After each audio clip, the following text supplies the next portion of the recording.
We've all heard the warnings, right? From our parents yelling at us not to sit too close to the TV, to all those articles online claiming our phones are making us go blind. When it comes to our eyes, the advice is, well, it's a lot, and it's often contradictory. So today, we're going to cut through all that noise. We're going to sort the old myths from the very real, modern-day facts. So let's start with the big one, the absolute classic. This idea that munching on carrots will basically give you night vision goggles. Is there any truth to it? And then let's jump to the fear of our time. Are the screens that we stare at for, let's be honest, hours and hours every single day actually causing permanent damage? It's time to find out. All right, first things first, let's tackle those classic pieces of advice you've probably heard a million times. Are they actually based in science, or are they just old wives' tales that got passed down? This has got to be the most famous eye health myth on the planet.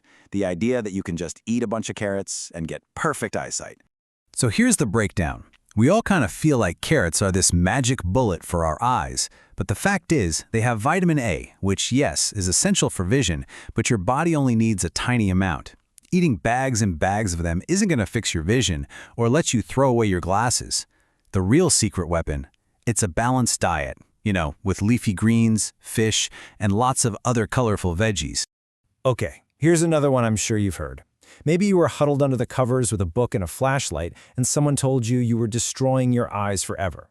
This one really comes down to a super important difference: discomfort versus damage. Sure, reading in the dark makes your eye muscles work way harder. That can lead to strain, maybe a headache. It definitely feels bad. But the science is crystal clear on this one. It doesn't cause any permanent harm. So good lighting isn't about saving your vision for the long haul. It's just about being more comfortable right now. Ah, the classic. Don't sit so close to the TV. We all heard it. The fear was that the screen's brightness or radiation or something was just going to burn out our retinas. This is where the logic actually gets flipped completely on its head.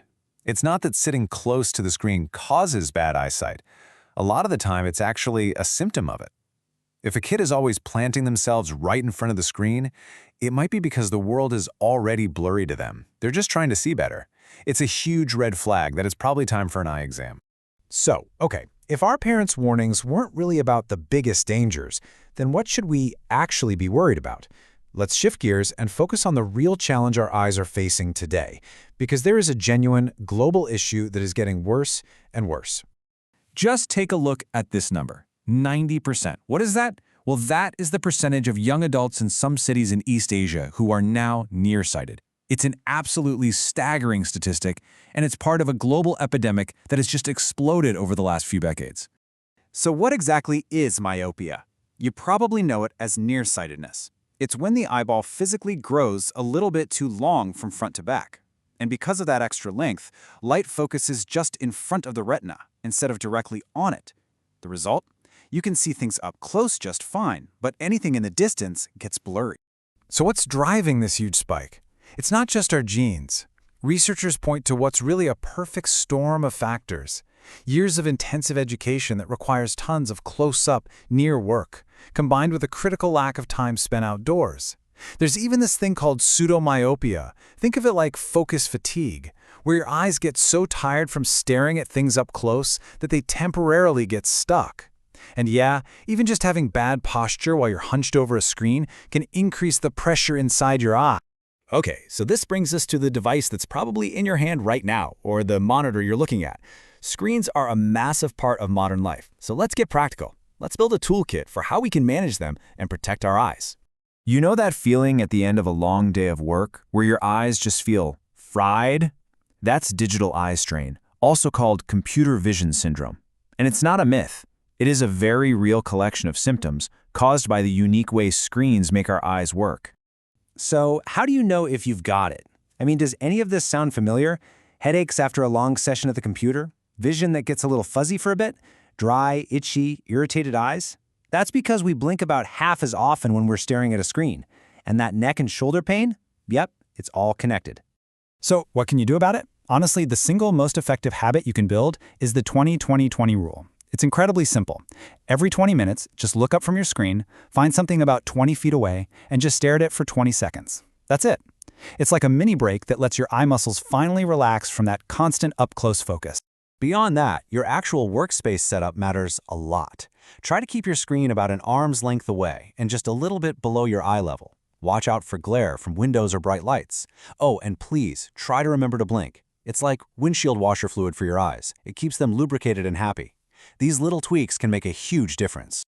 Okay, let's zoom out a bit, because this isn't just about managing daily aches and pains. This is about creating a lifelong strategy to protect one of your most precious senses. Remember that link we talked about between myopia and not getting enough outdoor time? Well, here's the science behind it. Bright, natural daylight actually triggers the release of dopamine in your retina, and that chemical helps stop the eyeball from growing too long. The effect is seriously powerful. Look at how even just being in the shade outside offers way more protection than being indoors. The brighter the light, the better. And look, when it comes to getting professional help, it's really important to know who's who. An ophthalmologist is a medical doctor, an MD, who can treat all eye diseases and perform surgery. Your optometrist is like your primary care doctor for your eyes. They do the exams and prescribe glasses and some medicines. And then the optician is the skilled technician who takes that prescription and fits you for your glasses perfectly.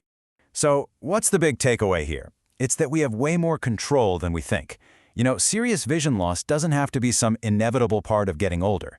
Simple, proactive things like smarter screen habits, getting more time outside, and making sure you get regular checkups, those are the real keys to protecting your sight for your entire life. And that leaves us with a final, pretty big question to think about. Our world, our environment, it's changed so much faster than our biology. We live our lives through these glowing rectangles now.